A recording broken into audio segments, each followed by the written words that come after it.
Maligayang pagbabalik mga kasolid, latest update galing ngayon sa New York State Athletic Commission na Charles Suarez is still undefeated. Suarez, 46 million pesos ang kinita sa laban. Aba teka, instant milyonaryo si Kabayan. Fernando Martinez, bagsak sa Japanese boxer na si Kazuto Ioka sa kanilang rematch. Yan ang ating mga pag-uusapan. Para sa ating unang balita mga kasolid, Fernando Puma Martinez ang boksingerong 2 beses tumalo sa ating pangbato at ang ating kababayang si Jerwin Pretty Boy Alcahaz. At kagabi nga lang mga kasolid ay naganap na ang rematch sa pagitan nitong si Fernando Martinez kontra sa Japanese boxer na si Kazuto Ioka. Nakatingin nga ng unang pagbagsak itong si Fernando Martinez sa round number 10, pero matindi talaga itong si Martinez. Bumangon agad, volume puncher, sunod-sunod na suntok ang binitawan.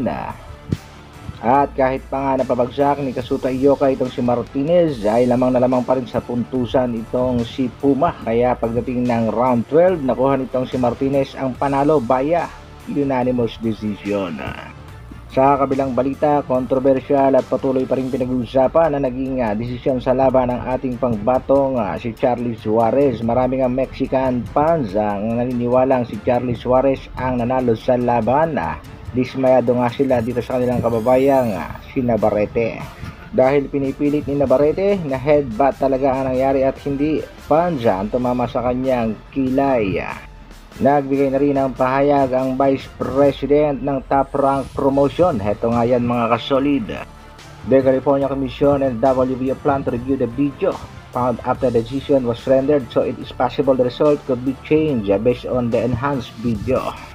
At dahil dyan mga kasolid, itong tuwa ang kampo nitong si Charles Suarez maging ang mga boxing fans.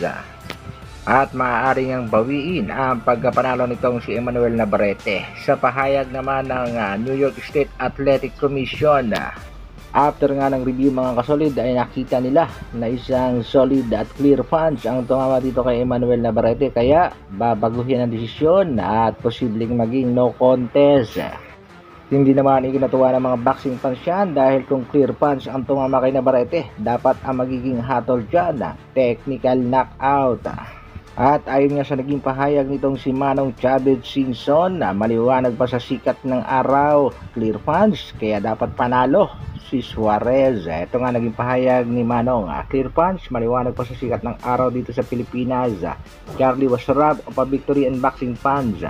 Dapat nga daw di umano'y itong WBO title ay ipagkaloob sa ating pangbatong si Charles Suarez. Sa kabilang balita naman mga kasolid, Charles Suarez nagbigay na rin ng kanyang pahayag. Ayon nga kay Charles Suarez ay nagpapasalamat siya dito kay Emmanuel Navarrete dahil nga sa pagkakataon para sa isang world title fight. Bagamat kontrobersyal ay tanggap nitong si Charles Suarez ang naging desisyon. Ang hinahangad lang nitong si Charles Suarez ay magkaroon kaagad sila ng rematch nitong si Emmanuel Navarrete. At isa pang good news para sa ating pangbatong si Charles Suarez, napapabalita nga mga kasolid na posibleng umabot ng $800,000 ang kikitain nito nga si Suarez kontra dito kay Emmanuel Navarrete. Pero ayon naman dito sa State Commission after ng laban, posibleng kumita lamang itong si Charles Suarez ng $60,000. Malaking pera na rin yan mga kasolid, lalong-lalo na pag nagkaroon ng rematch kontra nga dito kay Emmanuel Navarrete.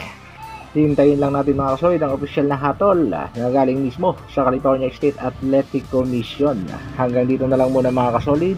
Maraming salamat sa patuloy na pagsuporta at panonood. Pa-like, pa-share at pa-subscribe naman ang ating channel. Mabuhay! Brrr.